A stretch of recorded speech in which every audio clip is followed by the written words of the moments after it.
السلام عليكم ورحمة الله. النهاردة أول حلقة من حلقات بودكاست إضافة. بودكاست إضافة هنحاول نستضيف أنجح الناس في مجالاتهم، بس نجاحهم مش مبني على إنك تحرق نفسك في الشغل طول الوقت. نجاحهم مبني على الموازنة ما بين الشغل وما بين الحياة. أول ضيفة لينا هي Communications Manager at Google Middle East and North Africa، وهي من التيم المسؤول عن تطوير اللغة العربية في جيميناي، واختارتها فوربس 30 Under 30. ضيفتنا النهاردة مروة خوص.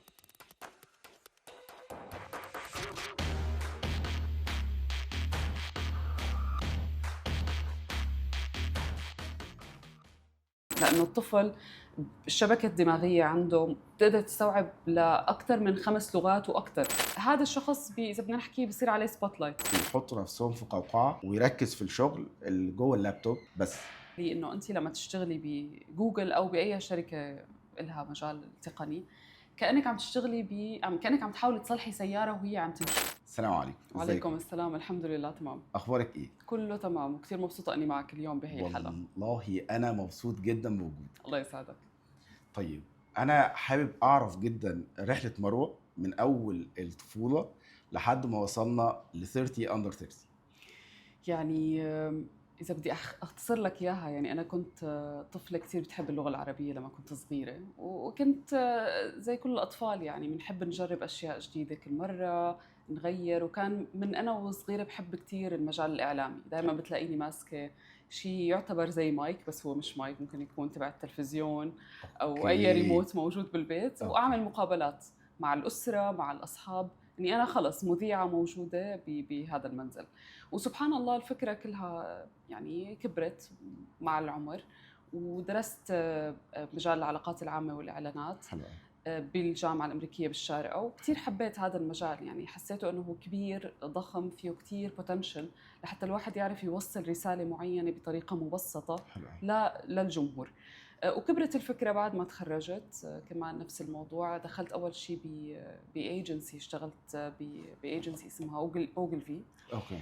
واشتغلت فيها 3 سنين. مختلف الكلاينتس كان معظمهم بمجال التكنولوجي. حلو قوي. وقتها توسع يعني معرفتي بالمجال التقني، وانه مش شرط الواحد يكون عنده خلفيه تقنيه لحتى يقدر يستكشف هذا المجال. وانه هو محتاج كمان الواحد يكون عنده مهارات تواصل، وهذا اللي خلاني كمان يكون عندي شوية ثقة أكبر إني أجرب استكشف هذا المجال بطريقة متوسعة. وسبحان الله جوجل كانت يعني فرصة رائعة، قلت رح أجرب وأشوف إذا لي نصيب فيها. حلو قوي. وقدمت على هذا الشغل بعد 3 سنين بالإيجنسي. وسبحان الله يعني بعد المقابلات قدرت أدخل بهذا المجال، ودخلت بقسم الكوميونيكيشنز. وخلال تقريبا هلا almost 8 سنين بشركه جوجل بالشرق الاوسط شمال افريقيا، كثير تعلمت بمجال التكنولوجي، كيف فيك انت مثل ما قلت توصل رساله التقنيات المتغيره بطريقه سريعه جدا بابسط الطرق، وكيف تدخل مجال اللغه العربيه فيها، لانه مجال جدا رئيسي لما نحكي عن مجال التقنيات.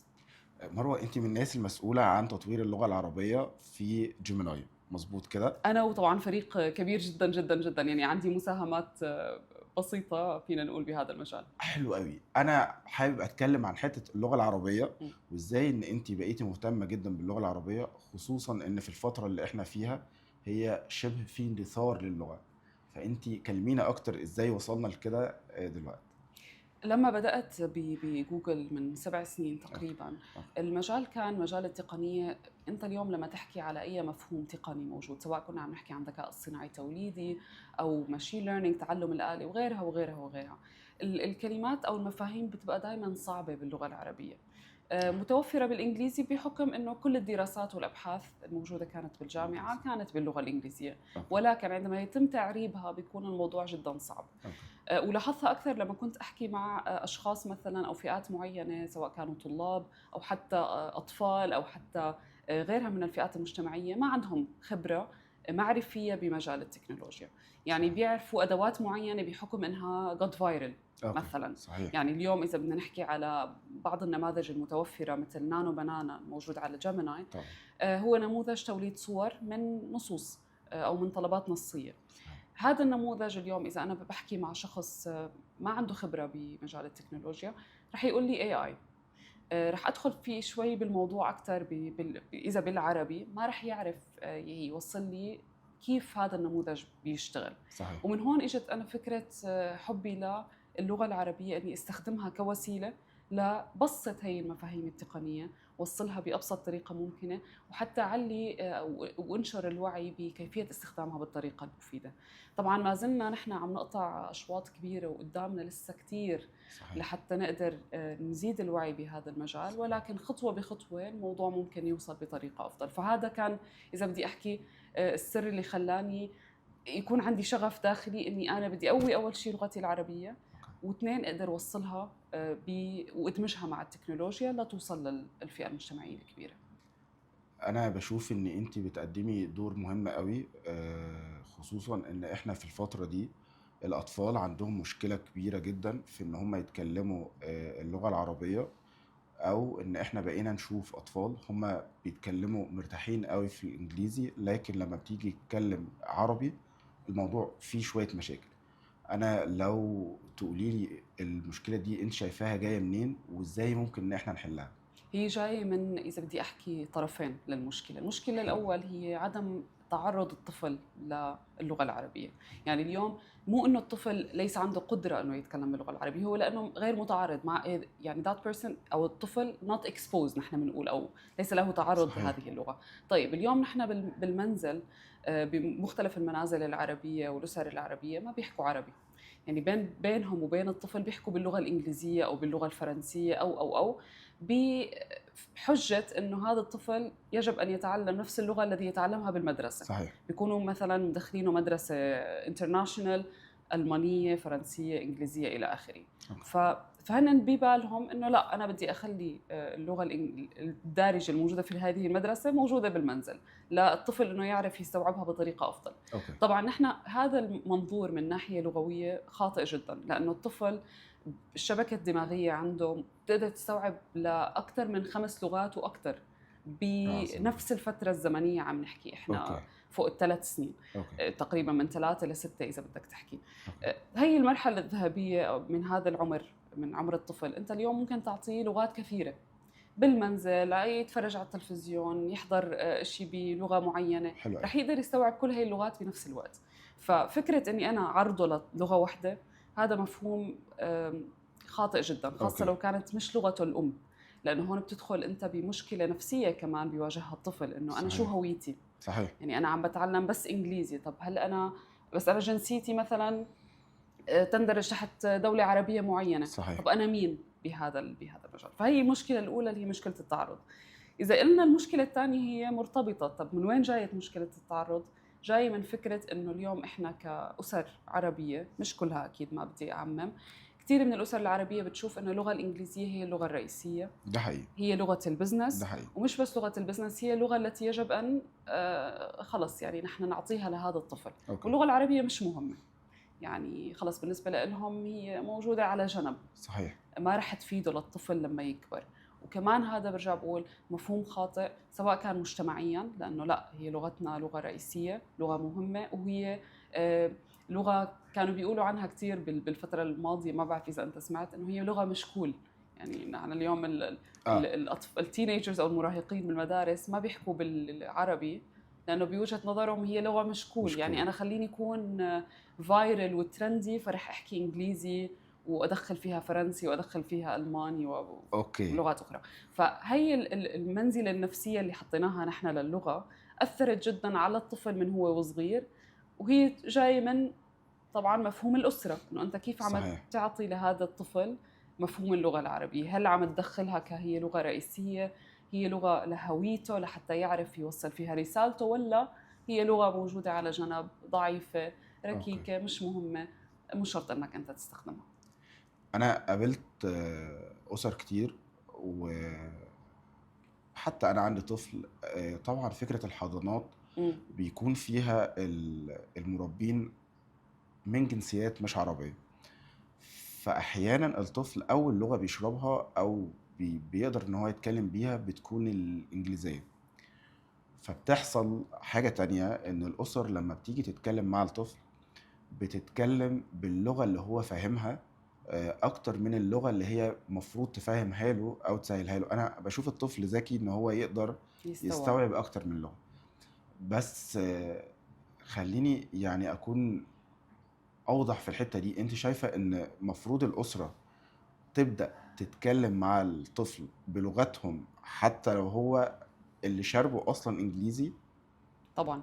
يعني اليوم الأسرة لازم تبلش تحكي العربي من أول ما الطفل يعني يجي على هالدنيا، اوكي. من هو ورضيع نحن نحكي معه باللغة العربية. اوكي. مع الوقت قبل ما يدخل الحضانة أنت في فترة معينة رح يكون فيها بالبيت صحيح. عم يشوف أهله، عم يشوف قرايبينه كلهم يحكوا معه باللغة العربية، لأنه هو عم يتشرب حتى لو هو لسه ما بدأ يتكلم. يعني حتى بهاي الفترة العمرية الطفل عم يتشرب كل المحتوى اللي هو حواليه، فنحن بنضلنا عم نحكي معه باللغة العربية ليوصل لمرحلة الحضانة. حلو. وصل لمرحلة الحضانة زي ما حضرتك تشرفت، الناس اللي موجودين بالحضانة ما بيحكوا لغة عربية، ما في مشكلة، صحيح. يحكوا باللغة اللي هي كانت إنجليزي أو غيرها من اللغات. الولد بمجرد ما يوصل على المنزل نرجع نحكي معه عربي. فينا ندخل بعض الكلمات الإنجليزية، ولكن الكامل بشكل عام يكون بده عربي. يكون باللغة العربية، لأنه هو رح يستوعب الإنجليزي بالحضانة اوكي. ورح يحكي مع أصحابه اللي موجودين بالحضانة بالإنجليزي. اوكي. فأنا ما أعطيته أي فرصة إنه هو يتدهور بالمجال اللغوي، بالعكس أنا عم بعطيه أو عم له اللغة عنده بدماغه، بالعكس. وهذا الشيء بيحسن جدا من الأداء الدماغي للطفل بهي العمر. انت كان ليكي طرح جميل جدا، لان احنا الفتره دي في الثقافه اللي داخله على الاطفال العرب، فكره ان انا اقدر اشربه الثقافه بتاعتنا بقى امر مش سهل. فكان من ضمن الاطروحات بتاعتك ان احنا ازاي نستخدم التكنولوجي، نستخدم مثلا حاجه زي نانو بنانا، ونعمل قصص للاطفال مبنيه على الثقافات بتاعتنا وتقدر انها تطور فيه. انا الطرح ده يعني استفيدي فيه، انا حابه جدا. ثقافتنا غنية جدا، يعني عن حلو قوي. جد نحن اليوم ما عم نحكي على ثقافة من دولة معينة، أو يعني نحن عم نحكي على عالم عربي كبير جدا بمختلف ثقافاته، حتى بالمدينة الوحدة في عندك أنت ده حقيقي. اختلافات. ده حقيقي. والاختلاف الجميل بيجي مش بس من الثقافة البصرية، كمان بيجي من ثقافة الأغاني، ثقافة الكلمات اللي هي تستخدم بالشارع العربي إذا بدنا نحكي، وغيرها من الأفكار اللي بتندرج بطريقة معينة ثقافيا. فهي الأمور كلها أنت فيك تجيبها وتبسطها بتكنولوجي. حلو. طبعا نحن اليوم كثير من النماذج هي بتعرف إنها تم إنشائها أو تعليمها على المحتوى الموجود على الإنترنت. صحيح. وهذا المحتوى معظمه هو لا يعكس الثقافة العربية بحكم يعني إذا بدنا نحكي السنين الماضية صحيح. اللي كانت ولدت كل هذا المحتوى باللغات الإنجليزية وغيرها. ده حقيقي. فاليوم نحن إذا بدنا نولد أو بدنا ندخل الثقافة العربية، نحن محتاجين كأشخاص نبدأ هذا الموضوع. فاليوم على نماذج مثل نانو بنانا زي ما ذكرت اللي هو بيحول النص لصورة، أو مثلا فيتشر تانية ميزة موجودة على جيميناي، وفي غيرها طبعا من الأدوات الذكاء الاصطناعي التوليدي اللي فينا نحكي فيها ميزات متشابهة. ميزة الستوري بوك اللي أنت اليوم تنشئ قصة كمان من نص موجود على الذكاء الاصطناعي. حلو. اليوم لما أنا أكون عم بشتغل وراء الشاشة كمستخدم، حتى ما عم بحكي على مجال تقني، اليوم صحيح. أنا كمستخدم كنت سواء عندي طفل أو سواء عندي أسرة، اليوم فيني استخدم الذكاء الاصطناعي لمصلحتي الشخصية. طبعا. فأنا بضع لمسة الثقافة العربية بالبرومبت تبعي، بالطلب تبعي. لولد صورة، لولد قصة، لولد فيديو إلى آخره. طبعا أنت هون ما رح تنتهي من كثر الأوتبوتس أو النتائج صحيح. اللي ممكن تطلعها من الذكاء الاصطناعي بلمسة عربية، بدل ما تكون شبيهة بأي نتاج موجود على الإنترنت. فأنت هيك بسطت أولاً الفكرة اللي أنت حابب توصلها، وكنت ترندي. يعني فأنت إذا حابب تحكي مع طفل شايف إنه هو اللغة العربية مثلا هي لا تواكب الموضة الموجودة حاليا على الإنترنت، أنت هيك عملت يعني ضربت شو بيقولوا عصفورين بحجر. احنا في مصر بنقولها كده. هي هيك بالضبط. فأنت اليوم ضربت هالعصفورين بنفس الحجر، دخلت الثقافة العربية بس بنفس الوقت أنت مواكب للتقنيات اللي موجودة. فوصلت الرسالة سواء كانت بصورة، سواء كانت بفيديو اليوم عم يحكي بلهجات عربية مختلفة، أو كان بقصة عم دخل فيها المبادئ المجتمعية العربية بقصة سلسة بسيطة بتوصل الرسالة للطفل اليوم عم بحكي معه. هذه من أجمل الأطروحات اللي أنا شفتها الفترة اللي فاتت، واللي أنا شايف إنها مشاركة كبيرة جدا من الأسرة للطفل، وقادرين ان هم بتخليهم ان هم يسيطروا حقيقي على هو بيشوف ايه وهو هيتربى على ايه بالظبط. بالضبط. طيب انت بقى كحد في جوجل عملتي اكتر من مشاركة، وانا اظن ان كان في مشاركة تطوعية في الهند إمم. مع ابلكيشن ابيو ولا أبو. ابيو، صح كده الاسم صح. صح؟ ممكن تحكي لنا عن التجربة دي من فضلك؟ هي تجربة كانت عملتها لمدة 3 شهور. حلو قوي. بدأت فيها السنة الماضية، كانت بشهر ديسمبر اوكي. وانتهت تقريبا بشهر 3 بشهر مارس. تجربة إذا بدي أحكي يعني من أحلى التجارب اللي كانت عندي بشركة جوجل. تعاونت فيها مع فريق اسمه google.org. اوكي. هذا الفريق هو بيعمل زي تعاونات مع مؤسسات غير ربحية حول العالم لحتى يقدروا يستخدموا التكنولوجيا يحلوا مشكلة معينة موجودة بالمجتمع. حلو قوي. المشكلة اللي كنا نحن عم نحاول نحلها هي كمان تتطرق لمشاكل موجودة بالعالم العربي. كيف فيني أنا اليوم أعلم الأطفال اللي ممكن ما يكون عندهم access أو ما عندهم موارد كافية تعليمية بالمدارس ليقدروا يتعلموا الألفابتس اللي هي الأحرف الأبجدية، زائد يتعلموا كمان الأرقام حلو قوي. بطريقة تفاعلية جدا وبلغتهم. نحن كنا عم نحكي هون باللغة الهندية. طبعا. فتعاونت مع فريق روكيت ليرنينج، هي مؤسسة غير ربحية بالهند، اوكي. وفريق من المهندسين من حول العالم كلهم بيشتغلوا بجوجل. كلنا تعاوننا مع بعض على هذا المشروع لمدة 6 شهور. أنا دخلته بآخر 3 شهور أوكي. لحتى نقدر كمان ندخل على تسريع هذا التعاون وإنه نقدر نوصله بالوقت المناسب. وقدرنا نبدأ بهي الابليكيشن، هذا التطبيق اللي موجود على الموبايل وممكن كمان إنه يأكسس على أي أجهزة الحاسوب. من خلاله الطفل رح يقدر يستخدم الذكاء الاصطناعي لمصلحته الشخصية ليتعلم الأحرف الأبجدية والأرقام بطريقة ثقافية وتفاعلية، ويقدر يتعاون مع هذا المساعد إذا بدي أحكي المساعد التعليمي ليوصل لمستوى كفاءة معينة باللغة الهندية.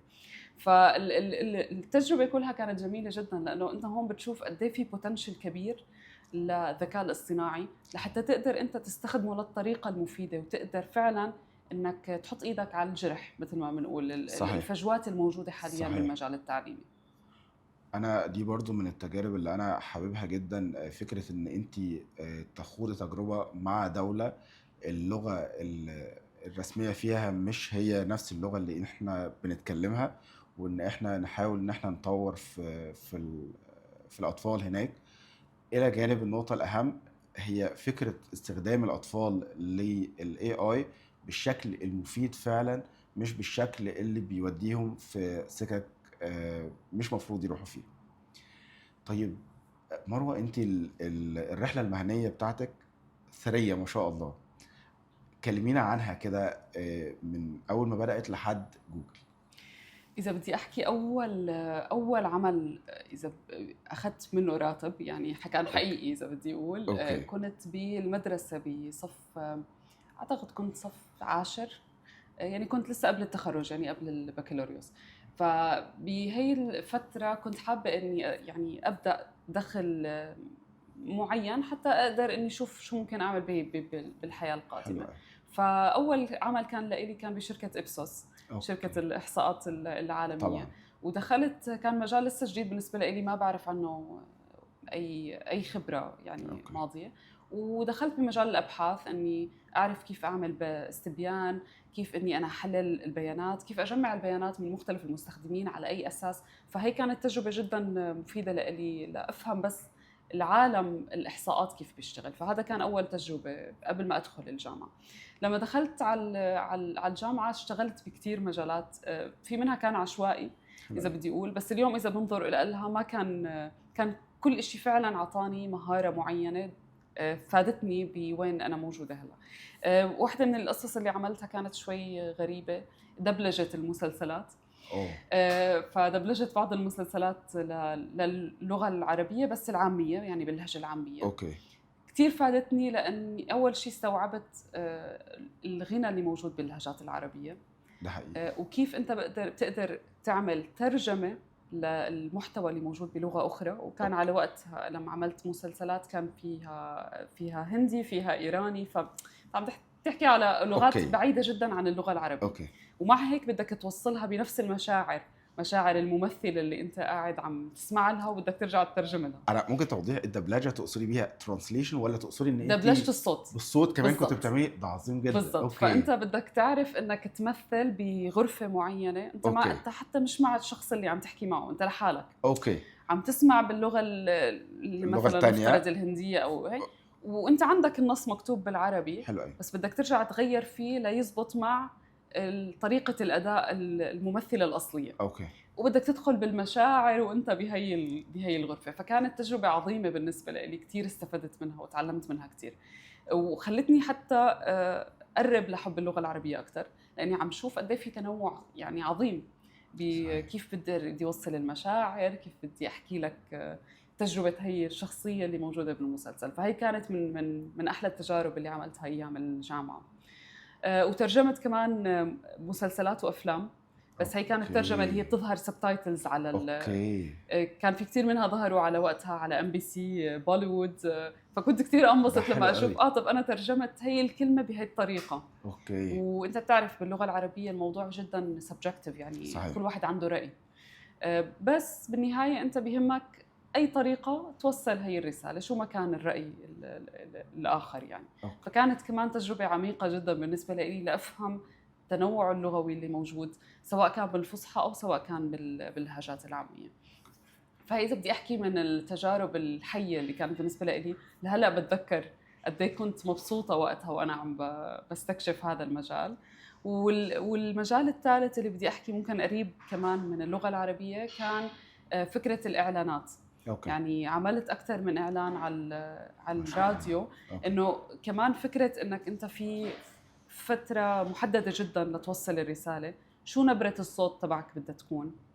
وهون اللغه العربيه عن جد انا بدي احكي انا متحيزه للغه فعليا، للغه العربيه. نبره الصوت بالعربي مختلفه جدا عن غيرها من اللغات، والمساحه الصوتيه اللي انت عندك اياها كيف بدك تطلع وتنزل ما لها موجوده بلغات كثيره. اذا بدك تحكي زي مثلا اللغه الانجليزيه اللي هي ممكن تكون فيها مونوتون، انت ماشي بنفس الوتيره الصوتيه لفتره كبيره. اللغه العربيه ما فيك تعمل هيك. إذا بدك توصل رسالة بدك تطلع تنزل توقف تركز على أمور معينة موجودة بالمخارج الصوتية العربية مش موجودة بمخارج بلغات أخرى. فهذا كمان هي التجربة كانت كتير مفيدة لإلي لأفهم شو وراء الكواليس، إذا بدي أحكي وراء كواليس اللغة العربية. أنا الرحلة ثرية قوي، وفكرة إن أنت في لو أنا مش غلطان analytical mindset جت من إبسوس، او ان احنا في الحته دي، وبعد كده رحنا للفويس اوفر او فكره ان احنا بدانا نترجم. يعني حاسس الحاجات مختلفه قوي، التجربه فعلا ثريه. انا بس حابب ابني على كلامك قوي واقول اللغه العربيه زي ما انت قلت من شويه في ناس بتقول عليها مش كول. انا حابب اقول مش بس انها ثريه، اللغه العربيه شيك قوي، شيك ده بجد. وانا حتى اللغه العربيه وحتى العاميه كمان عندنا كعرب، انا بشوف اللغه العربيه قادره تقول كلام بنفس الكلمه او نفس المعنى مش بيوصل بلغات تانية. فبصراحه انا اللغه شيك قوي، بس هي اعتقد ان شاء الله على ايدك وايد ناس كتير بدات تهتم باللغه العربيه يبدا الناس فعلا تاخد بالها من ده ان شاء الله. لا نحن شايفين على فكره اهتمام كبير عم يزيد بالعربي. الناس اذا انت حتى ملاحظ على السوشيال ميديا كثير في ناس بدات تعمل محتوى باللغه العربيه، سواء كان كامل بالفصحى يعني صحيح. بتلاقي صحيح. ناس حابه انها تدخل الفصحى بالمجال الحياتي، وهذا شيء جميل جدا. وفي ناس عم تعمل الاثنين، اللي هو انا بدخل شويه فصحى على عامي بس رح اوصل لك الرساله كلها بالعربي. أوكي. واحاول على قد ما بقدر اني انا قلل من اي مدخلات اجنبيه. أوكي. ونحن مش انه فكره انه انت ما بصير تدخل مدخلات اجنبيه، هذا عادي كثير. فكره الكود سويتشنج، انك انت اليوم بحكي معك بدخل انجليزي، ونحن اوريدي هيني دخلت كلمات باللغه الانجليزيه كثير من اول ما بدانا البودكاست. وهذا الشيء طبيعي جدا، لانه نحن ببيئه معينه الانجليزي صار جزء من حياتنا. صح. فما في مشكله، هو مش عيب اني انا ادخله بمحادثاتي. صح. بس ما اعتمد عليه بشكل كلي. هون الفكره انه اذا بدي احكي الخيط الرفيع ما بين البينين. انا اعتقد هنا هنرجع بقى للحته بتاعت الكوميونيكيشن او التواصل إمم. في اللغه. فنقدر نقول ان احنا الكلمه اللي جت على ذهني الاول هي كلمه انجليزي او عربي، فانا بدات ان انا اعبر بيها للشخص اللي قدامي، فبقت اسهل في انها توصل له المعلومه، مش ان انا بستخدم الانجليزي تاني زي ما الناس بتقول عشان ابقى كول. أيوه بالضبط، لو هي الخلفية اللي أنت عم تفكّر فيها، بالعكس، يعني هي ما في مشكلة أبدًا، لإنه أنت هذا نتاج البيئة اللي أنت فيها، سواء كانت بيئة العمل أو الأصحاب أو، بس مجرّد ما تغيّر سبب يعني كلامك بلغة معيّنة، هون بتيجي المشكلة تبدا اللي نحن المشكله. لازم نحلّها. طيب، انت بقى جزء من جوجل من الشركات الكبيره اللي ناس كتيره قوي نفسها تكون جزء من جوجل. كلمينا على البروسيس، المقابلات. انا اعتقد الموضوع مش سهل ابدا وعارف ان هو معقد، فانت ممكن تبسطيها لنا على قد ما تقدري. هو مش معقّد كتير، الناس اوكي. ممكن بتفكّر إنه الموضوع جدًا معقّد لتدخل للشركة، ولكن هي أولًا يعني إذا بدي أحكي شركة زيها أي شركة كبيرة multi national، اوكي. الفرص بتكون عالمية، ليست يعني محددة بمكتب معيّن بدولة صحيح. معيّنة. وأكيد أنت اللي بيدوّروا عليه بشركة multi national مثل جوجل، على حسب طبعًا أكيد المجال اللي أنت بتقدّم عليه، طبعا. ولكن بشكل عام بغض النظر عن المجال، هم بيدوّروا على صفات، إذا بدنا نحكي soft skills، مهارات معيّنة موجودة بالشخص اللي بيقدّم على هي الشركة. أول مهارة تكون إنه أنت، وبنحكيها كتير وبنسمعها كتير، تكون بتحب تجرّب أشياء جديدة. اوكي. يعني اليوم أنت إذا حتى بمجال، خلّينا نحكي مجال التواصل، بنحب نشوف إنه أنت شخص بس عندك كمان حُب بمجال البرمجة، هيك لحالك شخصي مثلًا، عندك اوكي. هواية فيه، اوكي. أو أنت بتحب تستكشف المجال الكيميائي اللي موجود أبصر بمكان معيّن. اوكي. فنحن لمّا نلاحظ إنه الشخص اللي عم يقدّم لوظيفة معيّنة هو عنده كمان شغف بأمور كتير خارج نطاق عمله، هذا الشخص إذا بدنا نحكي بصير عليه spotlight، اوكي. إنه في شيء مميز بهذا اوكي. الشخص، لأنه عنده اهتمام بخارج نطاق عمله، وهذا كتير مهم بالشركات المالتي ناشونال بحكم سرعة التغيير اللي بتصير بهي الشركات. حلو قوي. يعني ما بدك حدا اليوم عنده اهتمام فقط بمجال محدد يعني بشكل كبير، ليه؟ لأنه بكرة ممكن هذا المجال يتغير، اوكي. خاصة بالمجال التقني، نحن كل شوي كل يوم عم يتغير شيء، فما بدك تكون أنت مصر على اللي أنت فيه وما بدك تغير. فهي صفة كتير مهمة بأي شخص بيقدم على شركة جوجل. الصفة الثانية اللي هي نحن كتير بنهتم فيها، إنه يكون عنده خليني أحكي يكون controversial شوي، الwork life balance. زمان نحن كنا نحكي بدنا حدا مالتي تاسكينج مالتي تاسكينج مالتي دي حقيقة. تاسكينج، بعدين لاحظنا انه، وانا بحكيها من ناحيه شخصيه، انت كل ما كنت مالتي تاسكينج كل ما كان الموضوع حيأثر عليك سلبا بالمستقبل، ده حقيقي. لانه اذا انت مش مركز على نقطه معينه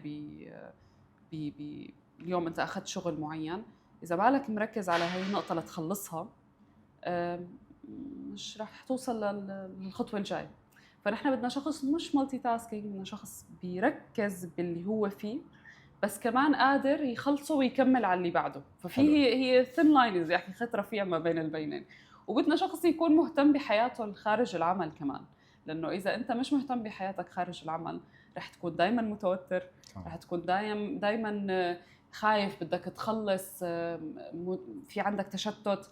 هاي الامور كلها بتاثر كثير على بيئه العمل. فبالعكس يعني كل ما كن لقينا الشخص هو مهتم يفصل ما بين حياته العملية وحياته الشخصية، أنا برأيي الشخصي هذا بيكون كتير أفضل. ومو سهل إنك أنت تفصل أكيد، بس يعني هي من الأمور اللي بنحاول إنه نروج لها. هي أهم صفتين. الصفة الثالثة كمان كتير بتأثر حاليا، خاصة لو أنت بدك تقدم بالخليج أو بالدول العربية حلو. بمكاتبنا الحالية الموجودة. اللغة العربية كتير مهمة بمختلف المجالات، يعني مش شرط موضوع التواصل، حتى لو أنت اليوم تشتغل بالكلاود أو تشتغل بقسم المبيعات، اللغة العربية جدا مهمة لحتى تعرف تتواصل مع مختلف الكلاينتس، مع مختلف إذا بدي أحكي الحكومات، إلى آخره إلى آخره. لما تكون لغتك العربية موجودة بالإضافة للغة الإنجليزية، أو حتى لو عندك لغة ثالثة ورابعة، هذا الشيء كتير مهم بالنسبة لنا، لأنه أنت اليوم ما بتدخل بس مهارة لغوية للفريق لحتى تقدر توصل رسالتك، بس كمان عم تدخل مهارة معنوية، لأنه اليوم أنت جاي بمختلف الثقافات، لما تدخل عربي وتعرف تحكي عربي معناته عم تدخل كمان ثقافة صحيح. بتعكس لهجتك، بتعكس من وين انت جاي، وين تربيت. هاي الامور كلها كتير بتضيف للفريق اللي انت فيه. فكتير بننظر فيها هي وبنقدرها جدا يعني لما نجي نعمل هايرنج لاي حدا جديد. هلا كيف البروسس بيصير؟ هو زي اي شركه ثانيه زي ما حكيت لك. اول ما يكون في اي وظيفه موجوده انت مهارتك شايف انها يعني خلص هي مناسبه للوصف اللي موجود لهذا الرول، بتقدم. بيكون في اول مقابله طبعا مع الاتش ار لحتى نفهم منك اكثر ايش هي توقعاتك، شو خبرتك الحاليه، وين انت موجود الى اخره، الاسئله المعروفه بهذا المجال. وبنفهم كمان شو اهتماماتك خارج العمل زي ما حكينا، لانه هي بتخلينا نكون صوره كامله عن هذا الشخص، هو يعني شو خلفيته الثقافيه. بعد ما انت يعني خلص يباس تاخذ الموافقه من اول مقابله، هون تدخل للمقابلات العمليه اللي هي مع الفريق نفسه. فبيكون في تقريبا 3 مقابلات. مقابله مع الهايرنج مانجر اذا بدنا نقول، هو الشخص اللي حيكون يدير العمل، يدير الفريق تبعك. بالإضافة لمقابلة تانية من نفس الفريق بس من دولة أخرى، لأنه بنحب نحن كمان ناخذ منظور مختلف. تمام. يعني اليوم ممكن حدا مثلا أنت بتشتغل بفريق دبي بس حيعملك مقابلة يكون من فريق إسبانيا مثلا. ليش؟ لأنه بدنا نفهم في أسس معينة للعمل بتكون نفسها متشابهة بمختلف الدول، فبنحب إنه نحن كمان نقيس هذا التشابه على الشخص اللي بده يتعين. والشخص الثالث بيكون إما من فريق مختلف تماماً، يعني ممكن أنت تكون مقدم لفريق التواصل، فريق التسويق هو اللي يعمل معك المقابلة، أو فريق الحكومة المسؤول عن العلاقات الحكومية.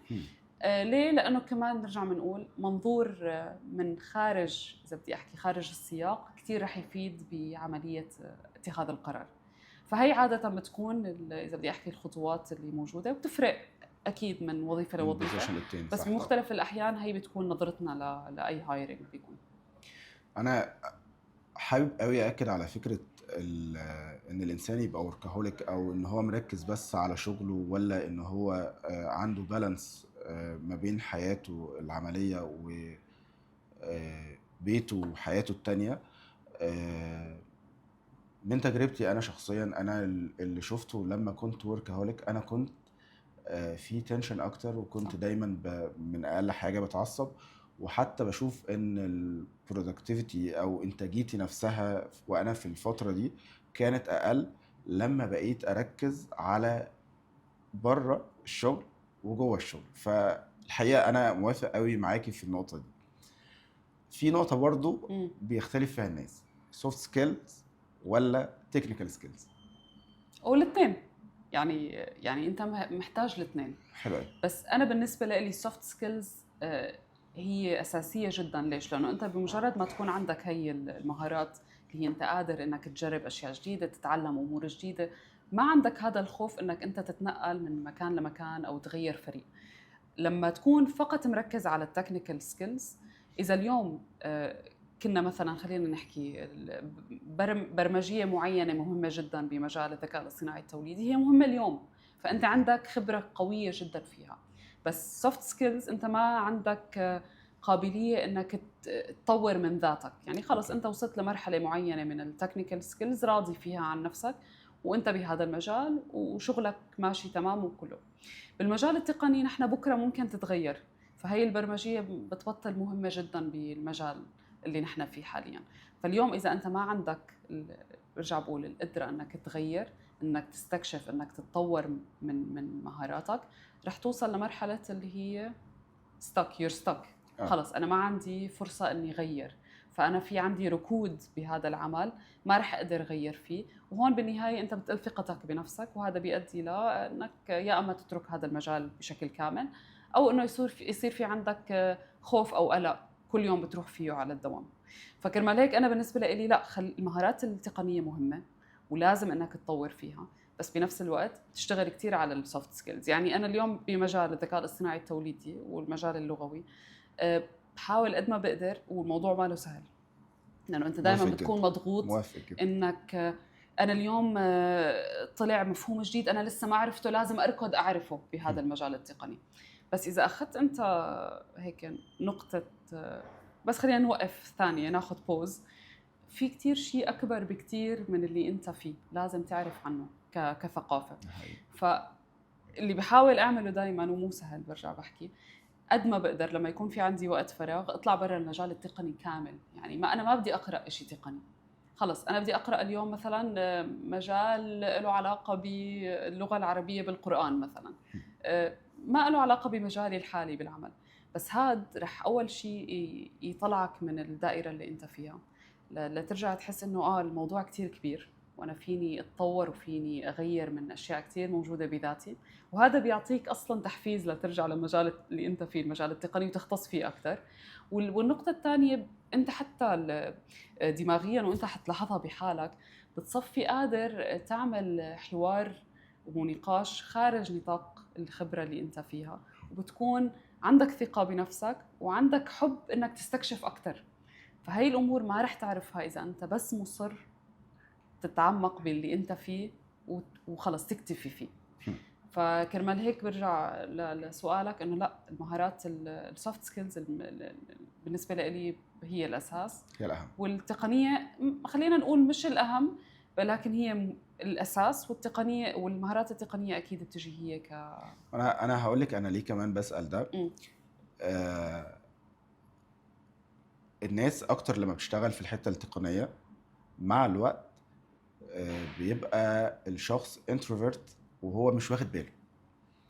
وانا انا بقى ما ينفعش يبقى معايا مروه كوميونيكيشن مانجر في جوجل وما تقوليش هي شايفه ان الموظفين ايه الغلطات اللي بيقع فيها في الشغل من ناحيه الكوميونيكيشن، او ان هم ساعات بيحطوا نفسهم في قوقعه ويركز في الشغل اللي جوه اللابتوب بس. انت حكيتها يعني انت تعمقت بالمشكله لحالها، فانت جاوبت على السؤال مبدئيا. بس اذا بدي احكي شرح اضافي شوي على هاي النقطه، اليوم الطريقه الاسهل لتوصل رساله هي ما حتكون بالمجال التقني. لانه انا اليوم اذا عم بحكي مع مثلا خليني اقول والدتي، عندها معرفه بالتقنيه ولكن مش بالقدر اللي انا بعرفه بحكم عملي.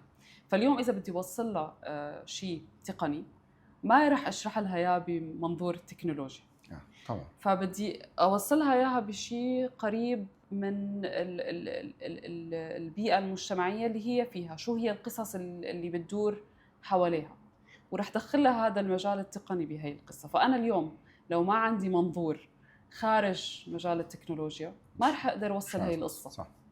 فنفس الشيء طبقه على الاطفال. يعني انت اليوم كيف بدك تحاور طفل وتفهمه كل أهمية المجال التقني إذا بدي أحكي وكل المخاطر اللي موجودة بالذكاء الاصطناعي التوليدي؟ ما رح أقول له والله انتبه ما تدخل الباسورد وما تحكي ما تشارك الباسورد مع رفقاتك. طب حيقول لك ليه ما شارك الباسورد مع رفقاتي؟ فأنا بطريقة بسيطة ممكن أقول له لأنه اليوم بعتبر الباسورد مثلا زي مفتاح، فأنت المفتاح هذا هو مفتاح بيتك، بس ممكن يكون كمان مفتاح السيارة، ممكن يكون مفتاح الايباد تبعك اللي انت حاطط فيه الايباد. فما بدنا نخليه مفتاح واحد لكل شيء، خلينا ننوع هذا المفتاح، يعني نوع الباسوردز، خليه مفتاح لكل مكان وما تعطي المفتاح لحدا لانه ما بصير يجي يدخل على بيتنا.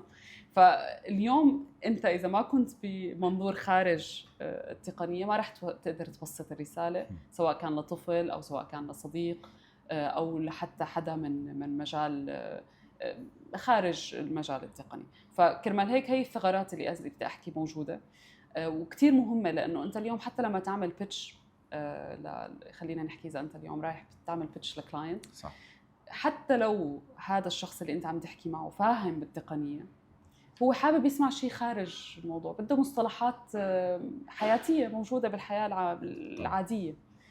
تقول له خبرتك، شو صار معك امبارح، شو صار معك من شهر. ما بده يسمع بس قد ايه انت بمجال عملك عم تمر بتحديات. طبعا. فكرمال هيك لا، كثير مهم انه نحن نستوعب في حياة خارج نطاق الشغل. قولي لنا نصيحة كنت تحب تسمعيها أول يوم شغل أو اتعلمتيها بالطريقة الصعبة. في كتير نصائح تعلمتها بالطريقة الصعبة، كلهم يا ريت. بس ممكن أقول أول ما اشتغلت كان حدا حكى لي إياها بمقابلة، قال لي إنه أنت لما تشتغلي بجوجل أو بأي شركة لها مجال تقني كأنك عم تشتغلي كأنك عم تحاولي تصلحي سيارة وهي عم تمشي. فأنا وقفت أول شيء ما استوعبت الموضوع. بعدين لما دخلت بالمجال الشغل لاحظت إنه فعلياً أنت اليوم كتير بتكون مركز على مشكلة اليوم صايرة، بس هو بنفس الوقت أنت في مشكلة تانية وثالثة ورابعة وخامسة عم تصير بنفس الوقت. فصح أنت لازم تركز بالمشكلة رقم 1، بس كمان لازم تركز على الباقي معاهم. بس دونت مالتي، يعني again هون في عندك إنه مش موضوع مالتي تاسكينج، لا هي فكرة اعمل شيء له علاقة بالبريورتايزيشن، شو صح. الأولويات. صح. وهي أنا اكتشفتها شوي بطريقة صعبة، كنت بالأساس حطهم كلهم أولوية. ولما أنا بمجال شغلي في عندي كرايسيس رقم 1 ومشكلة رقم 2 ومشكلة رقم 3 وكلهم بدي حلهم اليوم. طيب هي ما بتزبط هيك بالمجال التقني، مستحيل تزبط بهي الطريقة. كلهم مشاكل، خلينا نقول كلهم تحديات، كلهم عوائق، بس خلينا نحطهم بأولويات. شو الأولوية رقم 1 اللي لازم تخلص خلال ساعة؟ شو الأولوية رقم 2 اللي ممكن تستنى لبكرة الصبح؟ هي تعلمتها بطريقة شوي صعبة، لأني ما كنت أعرف أعمل الأولويات بالطريقة المناسبة. فهي كانت واحدة من النصائح اللي كتير كانت مهمة بالنسبة لي. والنصيحة رقم 2 اللي كتير كمان بقدر الشخص اللي حكالي عليها، إنك حاولي دائما أو تحاول دائما إنك تتذكر شو الأمر اللي أنت بتحبه بمجال عملك. يعني اليوم نحن دائما بندخل بهي الزاوية اللي هو هل أنت بتحب شغلك؟ أكيد أنت بتحب شغلك، بس في أسباب دفعتك لتحب الشغل. ممكن تكون شغلة معنوية جدا ما لها علاقة بمجال العمل، يعني في مثلا خلينا نقول أثر مجتمعي أنت حابب تعمله بهذا المجال، فهذا السبب اللي بيخليك تحب الشغل. ممكن يكون هو مشروع معين اليوم عاطيك هي الطاقة القوية بالشغل، وفي شغلات تانية لازم تخلص كمان. فأنت اليوم شو بتعمل؟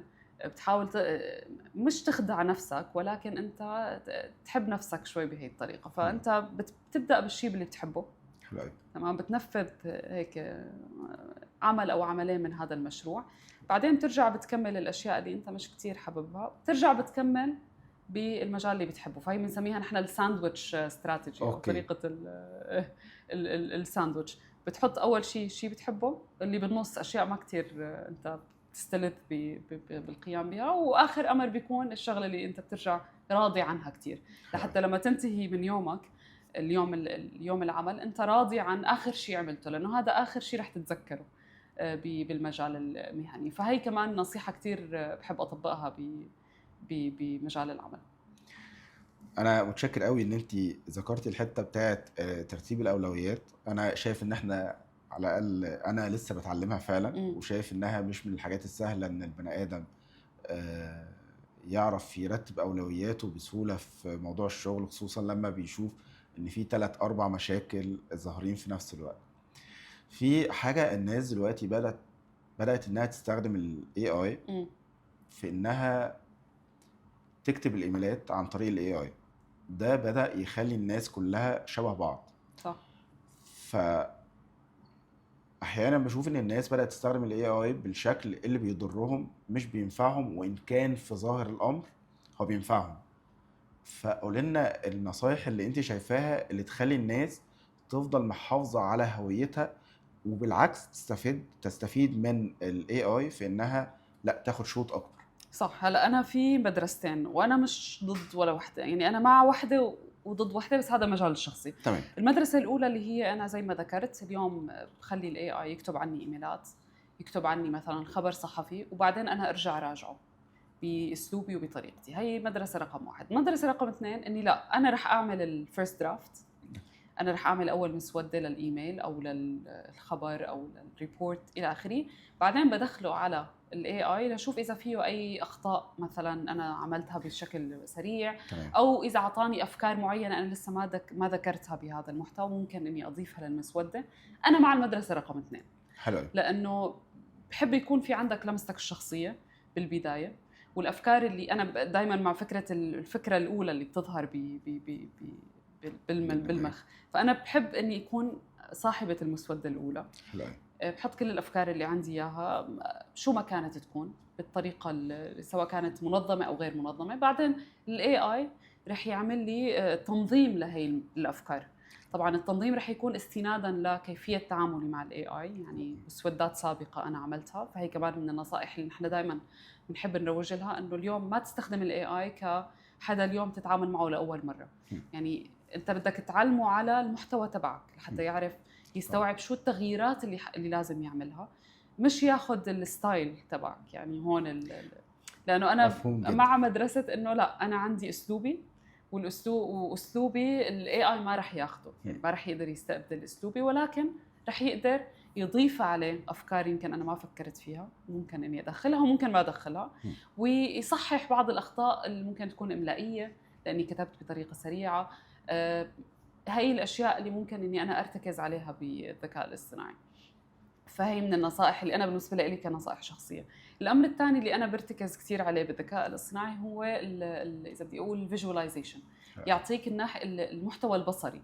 يعني اليوم اذا في فكره انت ببالك قدرت تبسطها بطريقه نصيه، بس عندك بدك تشرحها لطفل مثلا، او بدك تشرحها لجمهور كبير لمده قصيره جدا، فاوقات المواد البصريه بتفيد.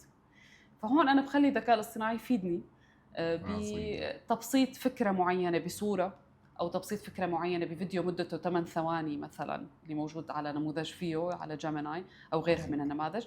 هاي الامور انا بالنسبه لي كثير بتفيدني، لاني انا اعطيت الاي اي دايركشن، انا ارشدت الذكاء الاصطناعي باي طريقه بدي يحول لي هي الفكره، وهو فقط قاعد عم ينفذ طريقه تفكيري. فانا من مدرسه انه لا، يعني برجع بقول صاحبه المسوده الاولى. انا معاكي في ده. عندي مشكله في المدرسه الاولى، ان هي انا مقتنع ان في عضله التفكير، او ان انت تتعب في الكتابه. ففكره ان انت لما بتراجع هو الاوتبوت بتاعه كويس، لكن ممكن بس فكره ان انت عايزه يبقى انت بالظبط. ف... فانت لو بتديله انت المساحه ان هو اللي يبدا عنك، انت مع الوقت هيبقى عندك كسل شديد جدا في صحيح. ان انت تكتب. ومع الوقت انا اظن ان انت هتلاقي ان انت بدات تخسر بعض الكلمات اللي انت كنت بتعرف تقولها 100%. وهي العضله نفسها اذا بتتذكر كنا نقول قبل عضله القلم. مزبوط. نفس الفكره، لانه انت اليوم حتى اذا بتدخل هلا على اذا بدنا نقول مدارس او جامعات، بعضهم ما زالوا بيحاولوا يروجوا لفكره الملاحظات النصيه المكتوبه بالايد، لانه انت في كتير اوقات، وانا متاكده اذا هلا سالتك هذا السؤال، في امور اكيد متذكرها من لما انت كنت بالمدرسه. طبعا. يعني طبعا. مثلا تفضيل عملته على دفتر معين، خلص، او اذا عملت سهم والله وكتبت ملاحظه معينه، هدول الاشياء ما بتنساها، لانه برجع بقول اذا بدي احكي الملاحظه البصريه قويه جدا بالدماغ البشري. فلما تعتمد 100% على الاي اي زي ما ذكرت، رح تبطل في شيء مميز انت عم تشوفه، كله زي بعض، يعني كله بيشبه بعض. فكرمال هيك العضله اللي ذكرتها جدا جدا اساسيه. طيب في ناس كتير بتفكر ان هي اول حاجه او اول نتيجه هتطلع لها هتكون هي النتيجه الصح من الجين اي اي.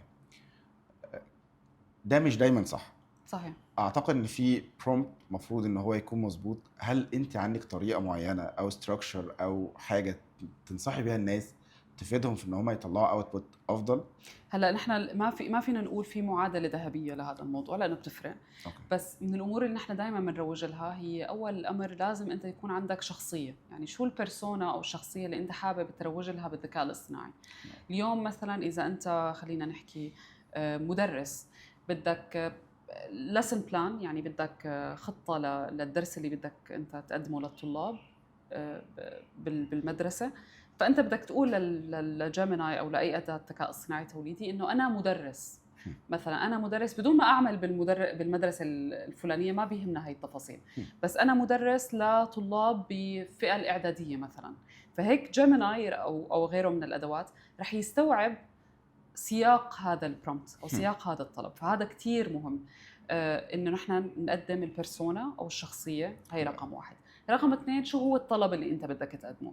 الناس بتفكر انه الطلب عباره عن اعطني مثلا خبر صحفي للزلازل اللي حصلت بدوله فلانيه وخلص. هذا مش طلب. انت الطلب بدك يكون معمق جدا، وكل ما كتبت بالطلب كل ما اجاك نتيجه افضل. طبعا طلب شو بده يكون؟ يعني ممكن يكون عباره عن على فكره فقره، يعني من مشكله الناس انها متخيله ان هو قاعد جوه دماغها، صحيح. فهو مجرد ما يكتبوا كلمتين هو خلاص هيستوعب. هيستوعب كل اللي جوه دماغهم ويبدا يكتب هو. وهي مبدئيا في اوقات على فكره بيستوعب، بس هي ده بطريقه حقيقه. مش يعني مش منهجيه. فنحن كرمال هيك لازم نحكيها من ناحيه علميه. لا، انت بدك تعطيه الطلب بشكل معمق، شو بدك منه بالضبط. وفي كمان نقطه ثالثه غير الموضوع الطلب نفسه، شو الفورمات او طريقه التنسيق اللي انت حابب النتيجه تكون فيها. يعني هل بدك اياها مثلا عباره عن نص، بدك اياها تكون bullet points يعني عباره عن نقاط معينه، بدك اياها على صيغه اسئله. هي الاشياء كلها لازم تنكتب بالطلب قبل ما انت تكمل بالنتيجه. الامر الرابع اللي ناس كثير بتنساه، مين هو الجمهور المستهدف. يعني اليوم الطلب تبعك عم نحكي عن، نرجع نقول lesson plan، خطه دراسه، او عم تعمل تقرير معين اليوم. مين اللي رح يقرا هذا التقرير؟ انت المهم جدا انك تكتب هاي التفاصيل بالاداه اللي عم تحكي معها. هل عم تكتب التقرير مثلا لاشخاص خلينا نقول سي ليفل بشركه معينه، بيعرفوا شركتك، بيعرفوا الاداء اللي انت عم تعمله، ولا لا انت عم تعطيهم لاشخاص لاول مره عم يستوعبوا اسم الشركه اللي انت بتشتغل فيها؟ هي التفاصيل مهمه جدا بالبرومبت. اخر اللي هي رقم 5 خلينا نقول بالفورمولا البرونزيه، خلينا ما نقول ذهبيه، ما وصلنا لهي الفورمولا لسه، هي فكره السياق. شو الكونتكست؟ يعني اليوم في انت عم تكتب هذا التقرير، ليش عم تكتب هذا التقرير؟ هل هذا التقرير مميز عن غيره من التقارير اللي انت قدمتها لنفس الجمهور المستهدف ولا لا؟ هل هذا التقرير مثلا رح يكون له فائدة بالمجال الاقتصادي اللي انت فيه؟ هي الجمل كلها مهمة جدا للجيميناي او للأداة اللي انت عم تتعامل معها، ليفهم قديش أهمية النتاج اللي بده يعطيك اياه. لازم يحطه بأي تنسيق زي ما ذكرت، ولأي جمهور مستهدف. فهدول هم الخمس نقاط اللي نحن دائما بنروج لها لأي برومبت موجودة، سواء كان على الجيميناي أو على غيرها من الأدوات. حلو قوي. من ضمن الحاجات اللي بتحصل هي الهلوسينيشن من الجن اي اي، وبيتعامل هو بثقة قوي ان هي النتيجة طالعة صح. صحيح. فالشخص اللي ممكن يكون مش متأكد ممكن ده يضيعه. ازاي الشخص يتأكد ان في هلوسة او ان النتيجة مظبوطة؟ رح يكون في هلوسة، لأنه برجع بقول الذكاء الاصطناعي التوليدي هو يعني مش مبرمج ليكون الأداة الرئيسية لتعطيك المعلومات الدقيقة. هو موجود ليعطيك إلهام معين، ليعطيك أفكار معينة، يرشدك لطريق تكمل أنت فيه وتلاقي المعلومة الحقيقية. هاي المعلومات قد تكون فعليا على هي الأدوات معلومات دقيقة جدا، وفي كتير أوقات أنا متأكدة أنك لاحظت نتاج كان صحيح جدا. صحيح. ليش؟ لأنه هو قائم على محتوى موجود على الإنترنت. بس لما تسأل أسئلة محتواها غير متوفر على الإنترنت، هون ممكن يكون في نوع من الهلوسة. فلهيك نحن دائما النصيحة الأولى، أي نتيجة تأخذها من أي أداة ذكاء اصطناعي توليدي بدك تروح تعمل تدقيق بالضبط. سواء كان هذا السيرش اونلاين او اوفلاين، بدك تعمل تدقيق لكل المصادر والمراجع اللي موجوده على هي الادوات، وبدك تساله كمان على اي اساس استند بهي المعلومات. هل هي مراجع حقيقيه؟ ارجع اساله، يعني خليك بهذا النقاش انه اعطيني بالضبط المرجع اللي انت ذكرت منه النقطه الفلانيه، لحتى فعليا تفهم انت استدراج هي المعلومات كان من اي سورس او من اي مرجع. فكتير مهم ما ناخذ النتيجة زي ما هي، لأنه احنا شفنا كتير أشخاص بيعملوا كوبي بيست لأي نتيجة موجودة من الجن اي اي، وهذا بيؤدي ل يعني مشاكل كتير كبيرة على المدى الطويل. اللي هو في آخر رسالة، هل تحب أعمل لك نسخة أفضل، وهو واخدها كوبي بيست زي ما هي. بالضبط. في الناس دلوقتي مقسومة اتنين، ناس شايفة إن ال AI هياخد وظائفه، وناس تانية شايفة إن ال AI فرصة عظيمة، وبدأ يبقى في حاجة اسمها الفايب كودينج، وبدأ يبقى في ناس بتقدر تعمل لها مواقع أو ابلكيشنز من غير حتى خبرة تقنية كبيرة. يعني انت شايفه ايه؟ انت مع اي مدرسه من الاثنين؟ لا، هو ما رح يستبدل اكيد، يعني دائما بحكيها بقوه وبثقه بالنفس، لانه برجع بقول يعني رب العالمين لما خلق البشر صحيح. خلقهم لحكمه ولسبب، وهم عندهم هذا العقل البشري اللي غير موجود باي مكان على هي على كوكب الارض. صحيح. فلهيك قد ما اخترعنا، لانه احنا بالنهايه الذكاء الاصطناعي مين عامله؟ نحن البشر. أكيد. فما رح يقدر يوصل لمرحله هو اذكى منا. بس اذا نحن اعتمدنا عليه بشكل كلي زي ما ذكرت قبل شوي، العضله تبعت التفكير رح يصير فيها ضمور مع الوقت، ده حقيقي. وهون رح يصفي فيه خلل بالمستويات. طبعا. يعني هل الذكاء الاصطناعي افضل منا؟ ايه، لانه نحن ما عم انا نشغل اللي بخليه العضله. يستبدلني. بالضبط. فنحن اليوم زي اي ثوره حصلت قبل كثوره صناعيه سابقا، الذكاء الاصطناعي عم يعمل ثوره بالمجال المهني حاليا. هو عم يستبدل وظائف. يعني اليوم مثلا بدل ما يكون في وظيفه معينه كنا نعتمد فيها قبل على مثلا خلينا نقول كتابه المحتوى، اليوم انت بدك شخص عنده اسلوب طرح، قادر يبسط المعلومة، مش فقط يكتب محتوى لأجل كتابة المحتوى.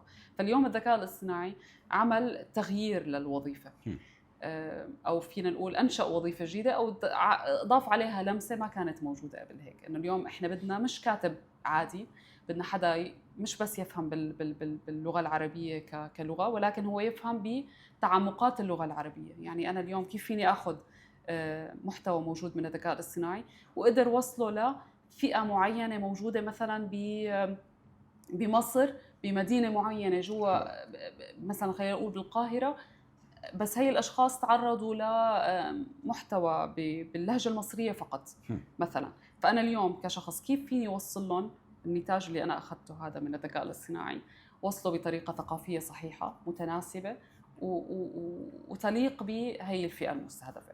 هي الوظائف قبل كانت موجودة بس ما كان عليها تركيز كبير. اليوم مع وجود الذكاء الاصطناعي لا، هو عم يعطيك نتيجة معينة وعم يخلق لك وظائف كتير مهمة، ولسه في وظائف ما بنعرفها هلا. صحيح. رح نشوفها على المدى الجاي ان شاء الله. انا خلصت اسئلتي. عايز اقول لك ان احنا البودكاست اسمه اضافه، وانتي اضافه حقيقيه جدا، ونورتينا وشرفتينا. وفي ناس احنا بنشوف ان هي الفكره مش اضافتها بانها ناجحه في مجال شغلها، هي اضافتها باللي هي بتضيفه للمجتمع، وانت من الناس اللي بتضيف كتير.